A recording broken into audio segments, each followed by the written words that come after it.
It's a little bit weird that the local organizer give a talk, and in the first day, I'm very sorry about that. And one of the reasons for that is actually there are 2 talks related to this subject in this conference. So I just thought that if I give some kind of introduction here, then that may help you to understand the other 2 talks by Mr. Yong-Jung and Dr. Oh-Sang Kwon. So, and this talk, what I want to talk about is the randomness. Sometimes we think, I thought that I understand the randomness very well, but I found that, there is something weird. And then now I think I understand the randomness a little bit better, but yet not complete. So if the environment is homogeneous, okay, randomness is very, very clear. But if you consider heterogeneous situation, then a little bit different, or completely different. That's what I want to talk about today. So diffusion reaction equation, and one topic is diffusion. So we love diffusion, and we know that diffusion comes from randomness. Then what is randomness? So in this talk, we consider this kind of things. So diffusion, probably you already know the diffusion model is a random behavior. And uniform random movement gives a constant steady state. That is true. This is an environment homogeneous, everything moves randomly, then eventually everything becomes constant. That's what we know. However, if the randomness is not uniform, then such a kind of randomness may give non-constant steady state. So that's what I want to talk about. And in particular, actually, there are 2 examples for non-biological particles. So suppose that temperature is not constant. In this part of the room is warm, and the other part is cold. Then particles, Brownian particles, they move still randomly, but hot place and cold place, they are different. So this kind of non-uniform behavior of the randomness, still randomness, gives some different kind of steady state. So that's what I wanted to talk about. In particular, if you consider biological species, then biological species changes their dispersal rate depending on the situation. If your environment is very nice, then probably you want to stay. So that's what Professor Lowe told us this morning. Stay or move. It always depends on the environment.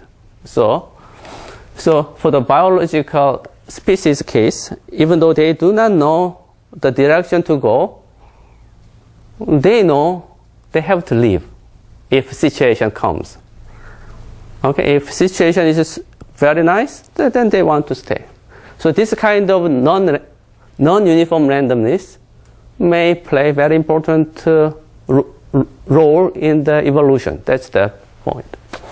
Therefore, if non-uniform randomness is considered, then that one may give you patterns.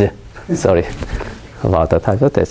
So if you want to talk about, so you may think that the randomness does not give you a pattern. No, it may if it's non-uniform. So that's the talk of this. So long time ago, I tried really hard to drive some kind of diffusion equation that explains non-uniform randomness. So I spent about 6 months, something like that, and then now conclusion is, there is nothing I can do. It's already done. The only thing you have to do is change your mind slightly.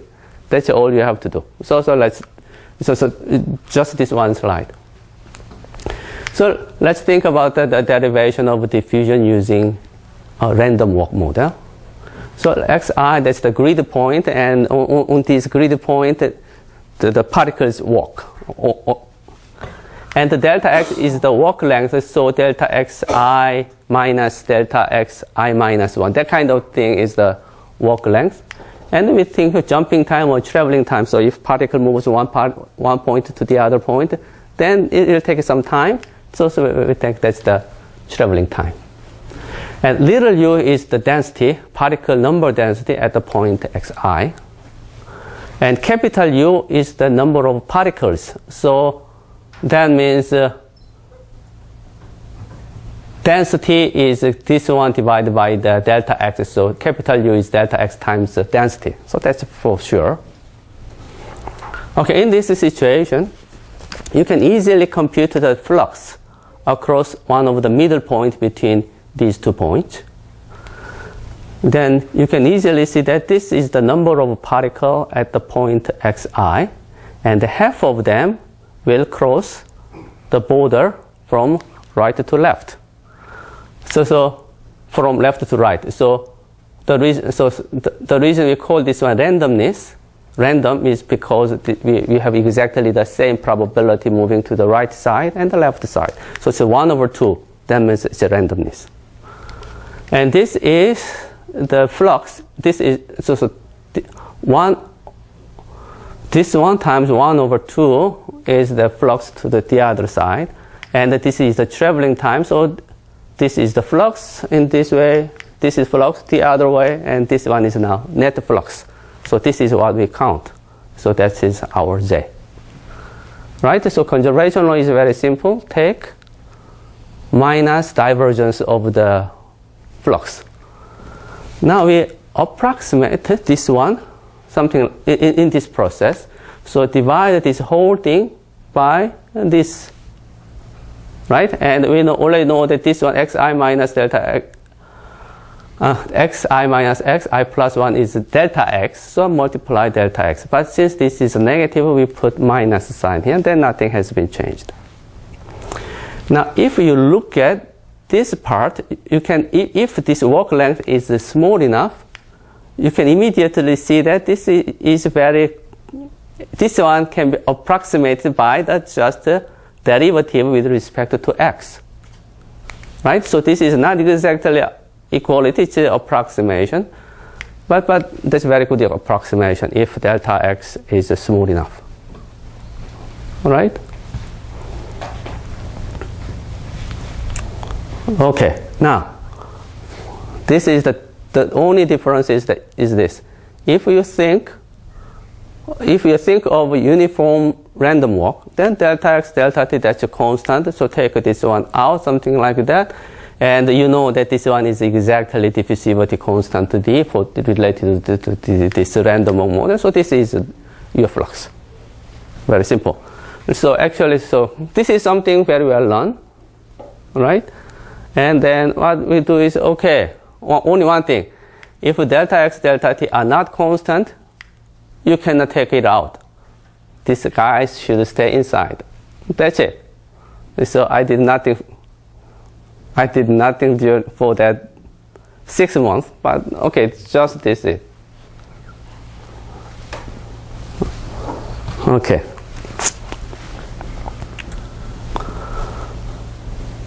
So that means if temperature is different here, temperature different there, and then there is a Brownian particle moving completely randomly, then their density will be somehow reversely proportional to this one. Then this one is the particle speed of Brownian particle speed. Okay. That's the completely non-biological species case. Now if you think about the biological species, then it can be a little bit different. So let's think about the patch models, patches. So this is still a random walk. Now in these patches, these species live, and this is their density. Then let's say gamma xi. Gamma xi is kind of a departure rate. So if the environment is nice, then you don't want to live, then probably gamma is small. And if there is no food, or there is something very bad situation in your place, then you want to live, then gamma can be a bigger number. So anyway, this gamma depends on the patch. And this is the probability, and this is the population, then this is the amount, move to right, move to left. Okay, so in this situation, what is the corresponding diffusion equation? And probably you already know the answer, that is this. You can easily find this kind of situation in the Okubo's book, and there are a lot other situations too. Some cases it's talking about the probability depending on arrival point. Okay, I don't know if there is such a case, I don't know. But the case that departure rate depending on your place, that's a lot of cases. If there is no food, probably you want to leave. A lot of food, stay. So this one is that kind of case. Yeah.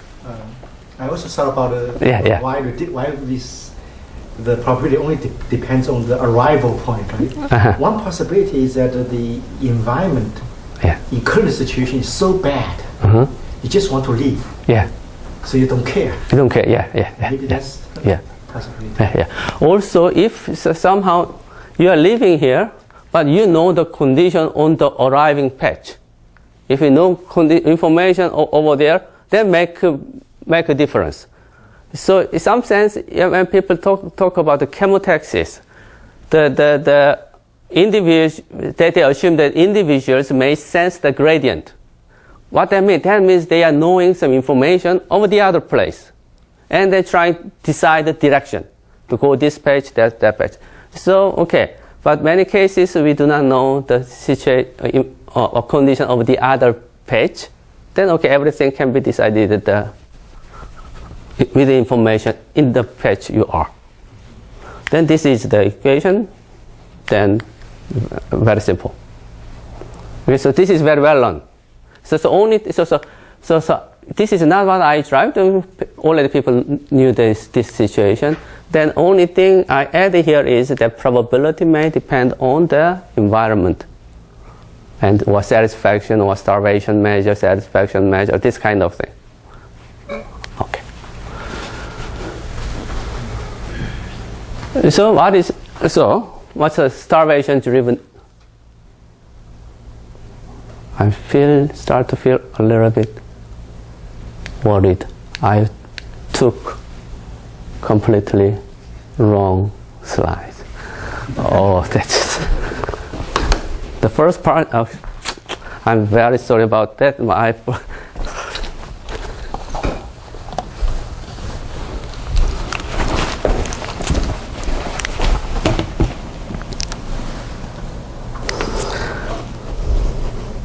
Okay. Probably there is something. I'm sorry.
Okay, this is the correct one. I'm very sorry.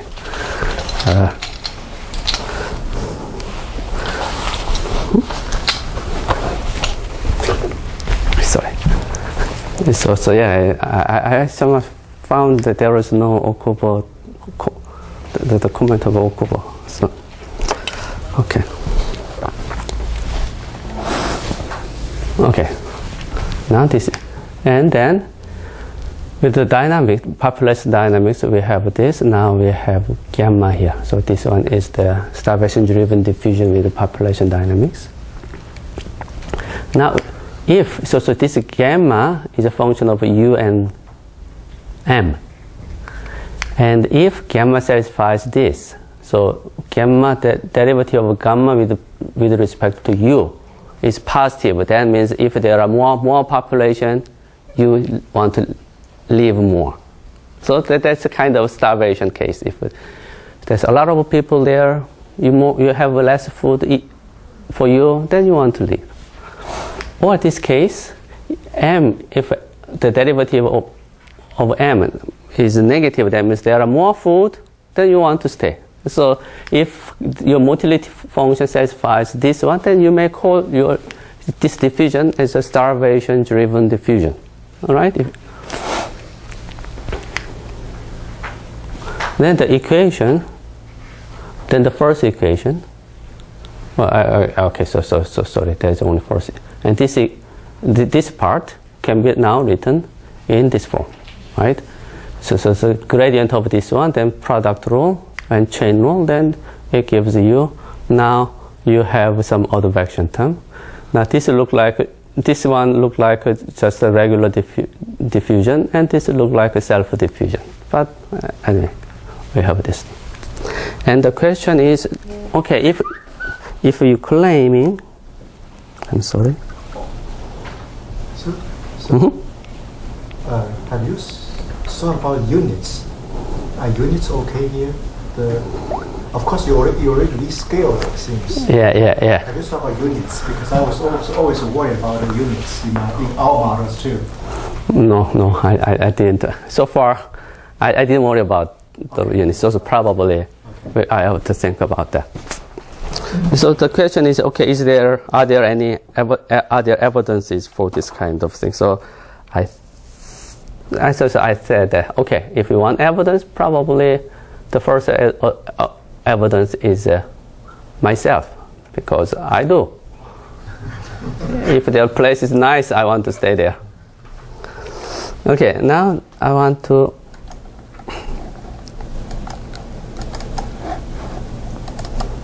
give you some other examples. I'm not sure if this one is as convincing as the first example. So I got this movie from Professor Masayasu Mimura, and when he visited me the Korea for the winter school, he gave me this.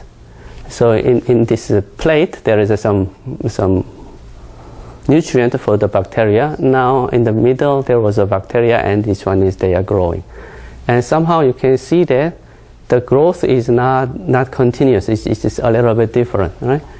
Okay, let's see one more time.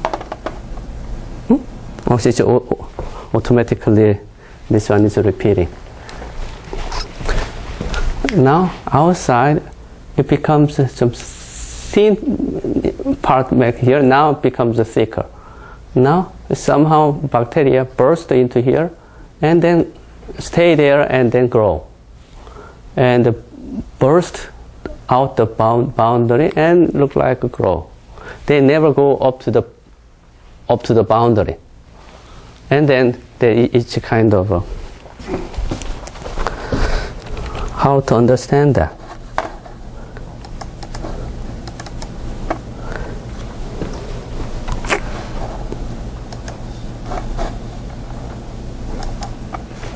So somehow you can see that here they are growing, somehow pressure is increasing, and suddenly some of the bacteria is bursting into the boundary.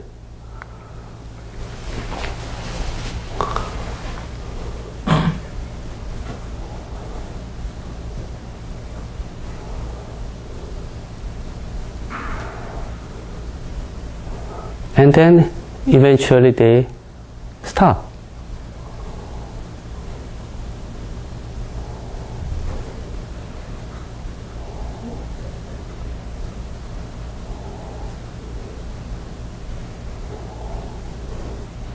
And then grow. And all the situations are different depending on the environment. If the resource, the plate is very sticky or it's very, very watery, then they have different patterns. So, okay.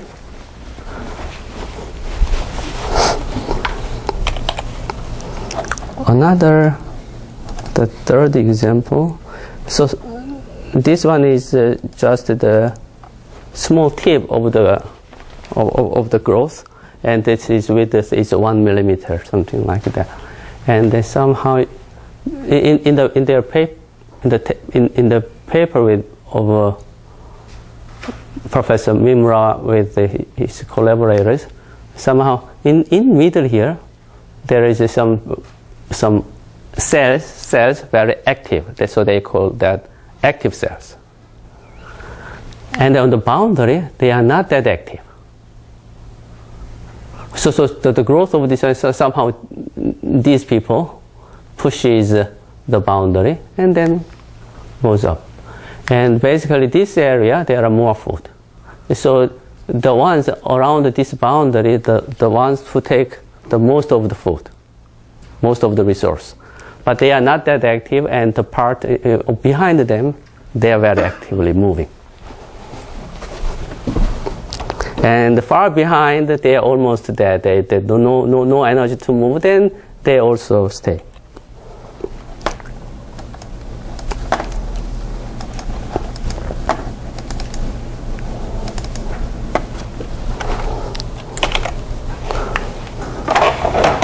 So if there's a lot of food, they want to stop. I think that's a kind of example.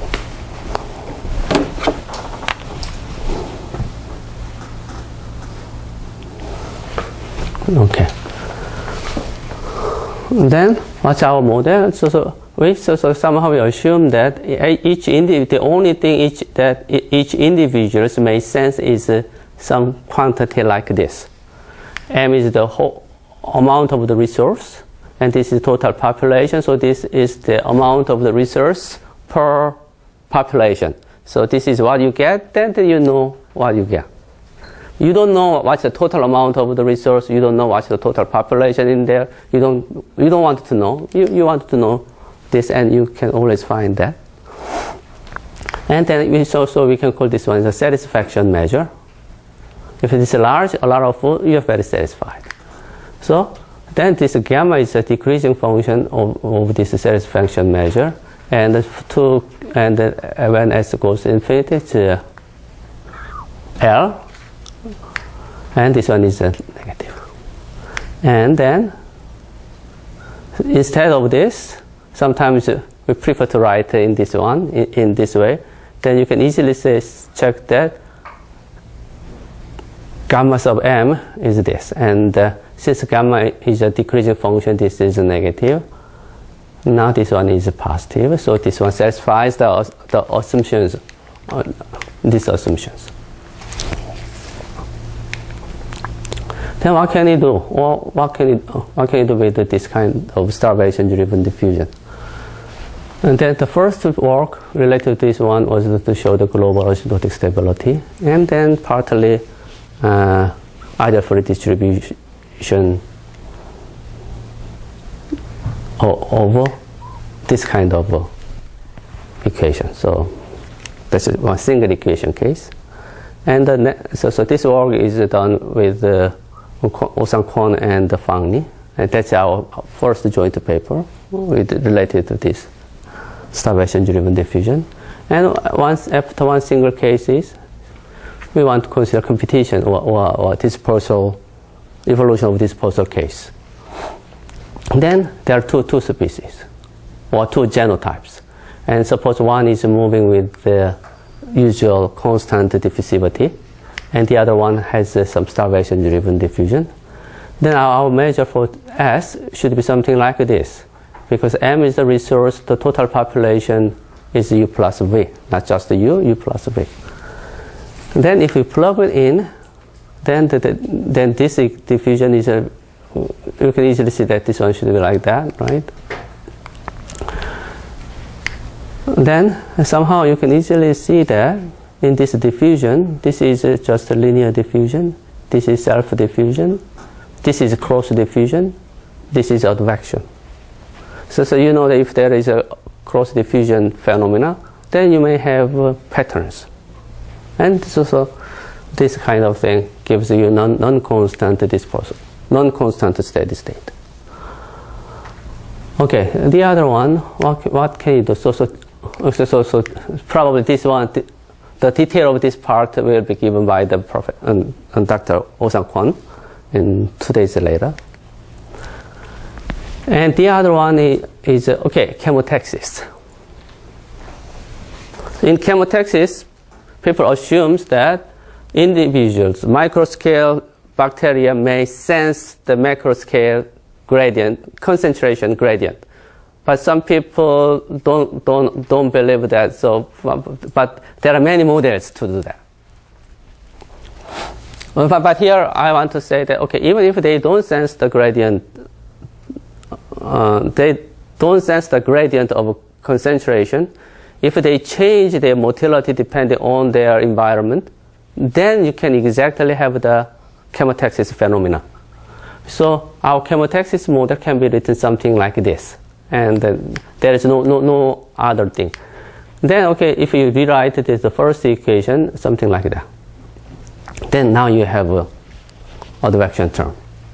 Now this one is very look like the Keller-Segal equation. Keller-Segal model is given something like this, and with constant diffusivity. Now this chi is the chemosensitivity, and I think one of the favorite chemotactic term chi is 1 over m, and this is what you saw this morning, and this is somehow but this one is actually very natural, and this kind of a law is called the Weber-Fechner law. What is that? That means we sense the gradient, but not the absolute size of the gradient, but we always sense relative size of the gradient. What that means? That means if you are very dark, and if it becomes just a little bit brighter, then you immediately sense. But if it's very bright, and if you increase the brightness that same amount, but you never sense it. So what people sense is this one. Okay, so that's very natural. So somehow this is a Keller-Segal model, but they are very look like. And the point of this Keller-Segal model is to show the traveling wave. And in this case, this advection term and this diffusion term has actually no relation, and many people think they should be related. And this one is related in this way. And if you use this one, you can a lot easily see the chemotactic behavior. That will be the talk of Mr. Yoon tomorrow. So somehow I want to do something else. So if our motility function is just given something like this. So if S is less than S naught, then high motility. Bigger than S naught, that's low, and H is bigger than L, and S is given like that. Then if you have jumps your motility depending on the environment, then what is the correct timing? S naught. What is the best choice for the S naught? Or you may also think that what is the best choice of H and L.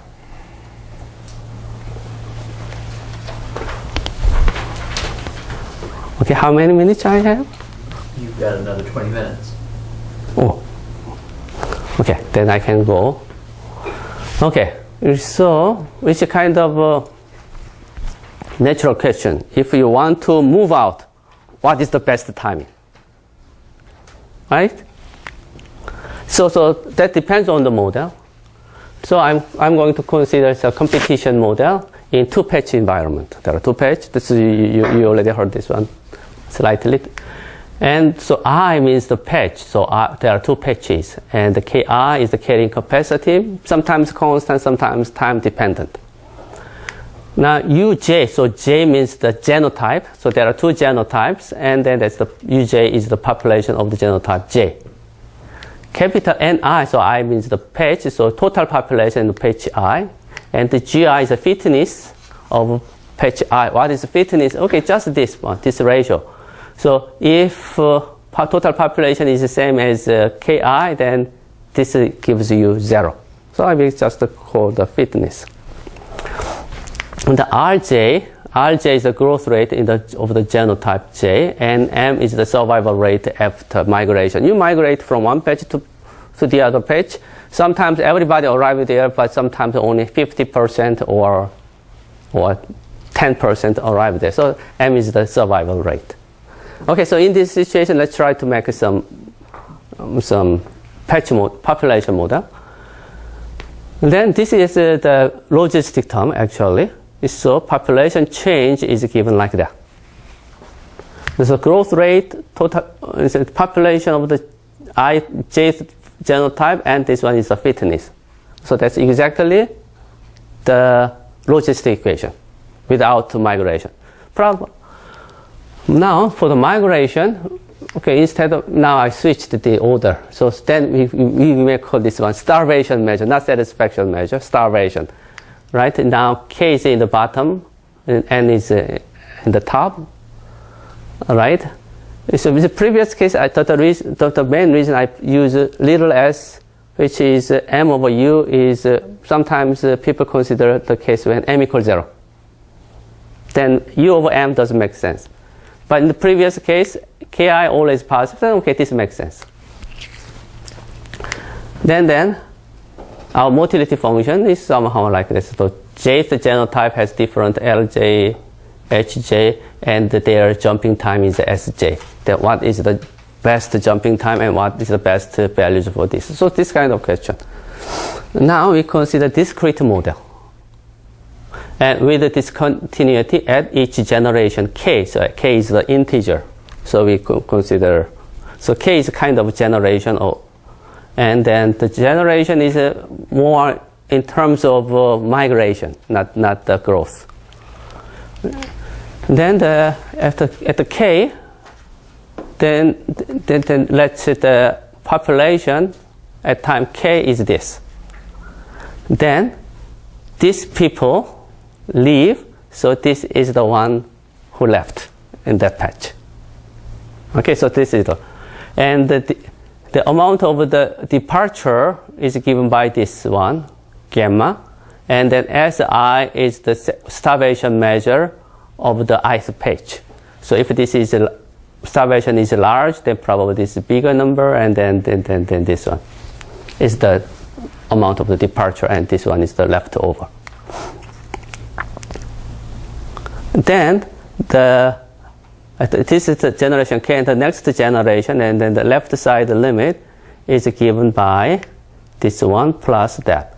The right side is the amount, exactly the same amount of this, and then survival rate. So that's what they arrive.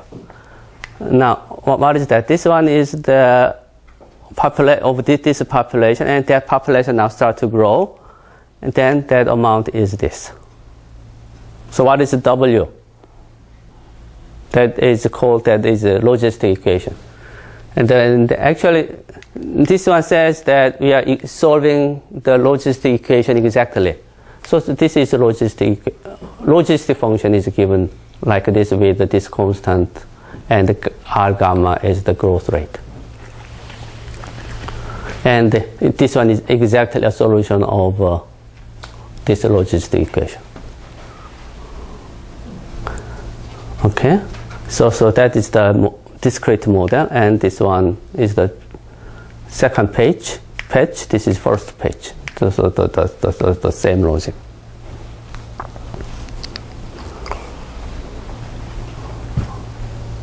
Okay, now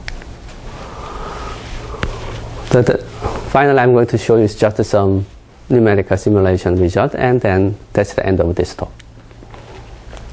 So we consider two genotypes.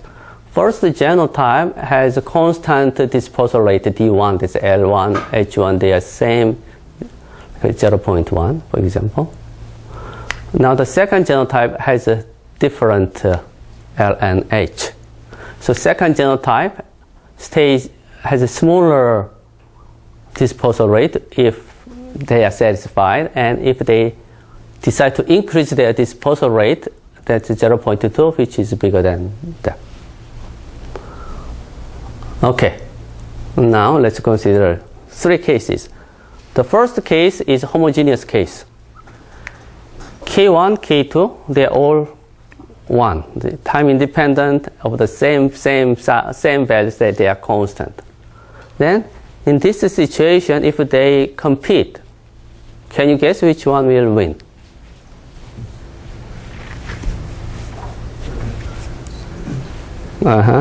This is homogeneous case. So still the first one can do well. All right? Or so the answer depends on, then in this case, I don't know. This is an example. Now the second species, this is the jumping time. If S2 equals 0.599, so this is the criterion to increase the motility. Then in that case, I think first one is the first page, second one is the second page. This third row is just the motility. Satisfaction measure in the first was starvation measure in the first page. Then you can see that if S2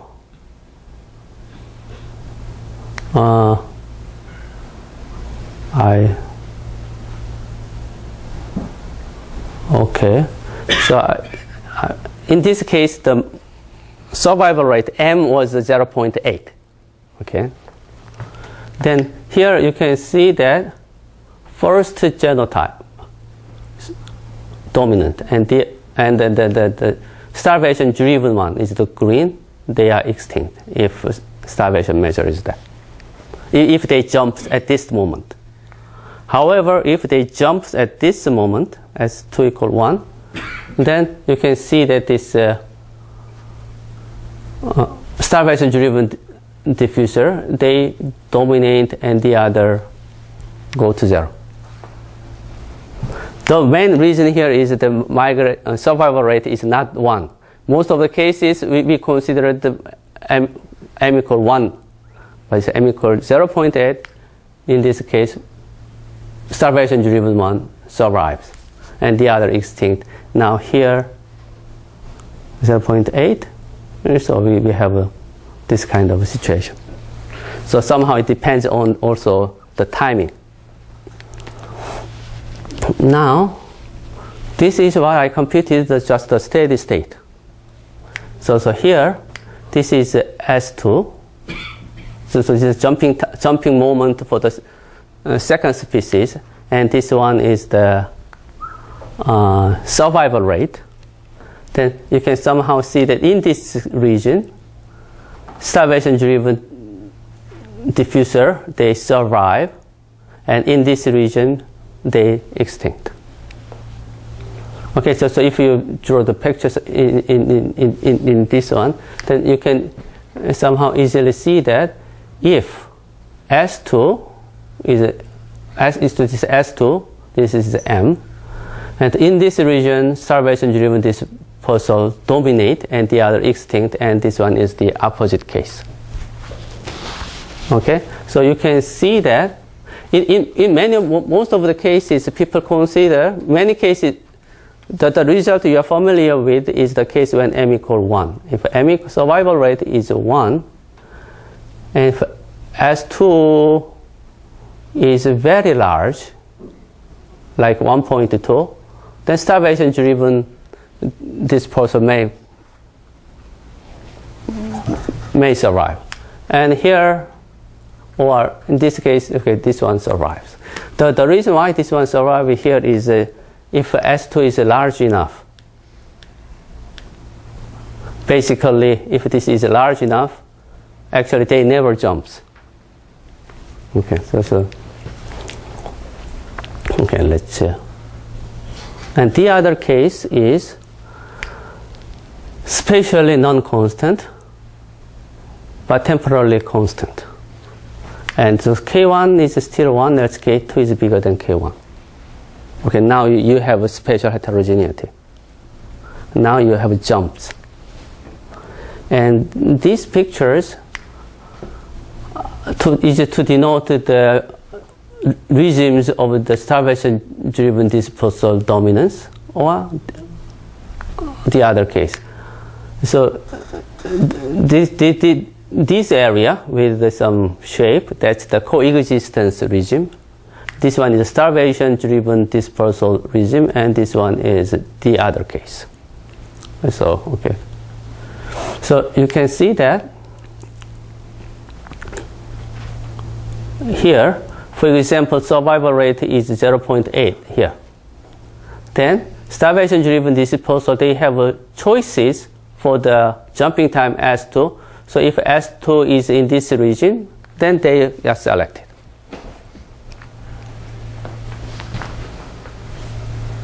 Okay. No, so this is the case when K2 is fixed. If K2 becomes bigger, then this region becomes bigger. So they are very.